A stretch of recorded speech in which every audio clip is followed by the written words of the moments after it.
Hello everyone, welcome back to our channel. Today we're diving into the world of cardiology to talk about heart valve disorders. So let's get started.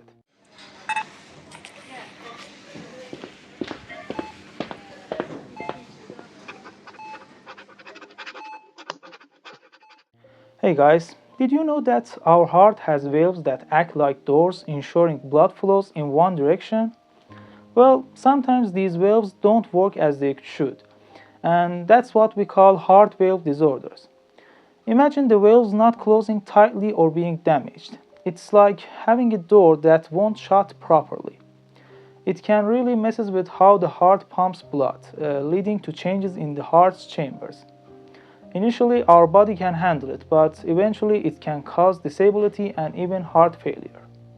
Now, let's talk about tricuspid and pulmonic valves, specifically tricuspid stenosis, or TS for short.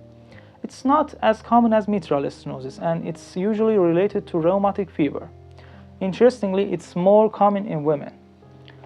TS doesn't like to be alone. It's often found hanging out with mitral stenosis. About 5 to 10% of patients with severe mitral stenosis also have TS. And guess what? TS usually brings along a body called tricuspid regurgitation. But what's going on inside when you have TS? Well, there is this pressure gradient between the right atrium and ventricle that gets bigger when you breathe in or exercise, and smaller when you breathe out. If you have a normal heart rhythm, you might see a really tall wave on your heart's electrical tracing. And here's the kicker. Even when you're chilling, your heart's output is low and doesn't pick up during exercise. That's a big red flag. And if you do things like exercise, take a deep breath, or get fluids infused quickly, it can make that pressure gradient jump up even if it's usually just borderline. Diagnosing TS is typically done with an echocardiogram. That's an ultrasound of the heart.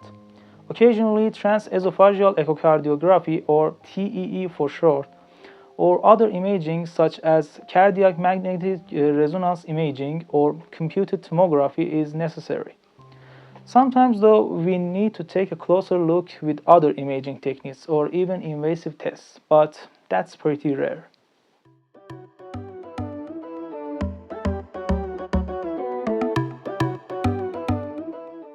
Now, let's focus on tricuspid regurgitation, or TR for short.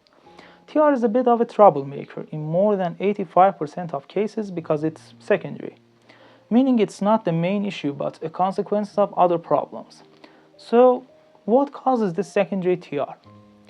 It's usually due to the tricuspid valve getting stretched out or the leaflets getting pulled in weird ways because of changes in the right ventricle. This can happen with pressure overload, volume overload, a heart attack, or even an injury. And where do we see this the most? In the late stages of heart failure, specifically if it's caused by rheumatic fever or a birth defect that leads to high blood pressure in the lungs. It can also pop up with other left-sided heart valve disease or muscle issues. But that's not all.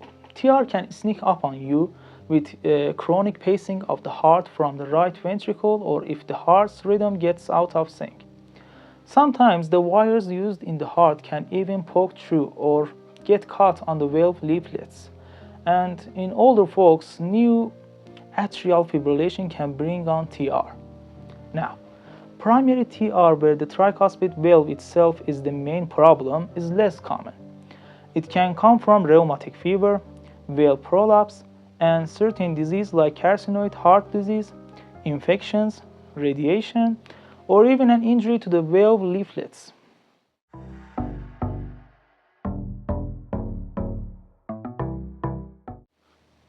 Pathophysiology time. When the tricuspid valve doesn't do its job, blood flows backward from the right ventricle to the right atrium.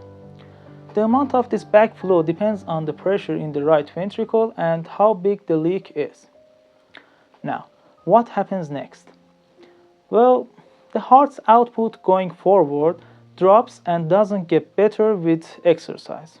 If TR gets bad, the right atrium gets bigger and the pressure in the veins in your neck goes up, which you can actually see in the pulse. If TR keeps getting worse, the right atrium starts to act like a ventricle, which is not good. Severe TR also means the right ventricle gets bigger because of all the extra blood, and eventually it can't squeeze as well. And here's a twist. If you have high blood pressure in your lungs or scar tissue in the heart muscle from an old injury, it can speed up the damage from TR. Alright, that's it for the first part of heart valve disorders, and it's a lot to take in. But understanding TR is crucial for heart health. In the next part, we're going to talk about pulmonic stenosis and pulmonic regurgitation. Thanks for watching. If you found this info helpful, hit that like button, share with your friends, and subscribe for more deep dives into our amazing hearts. Until next time, keep your heart valves happy and healthy.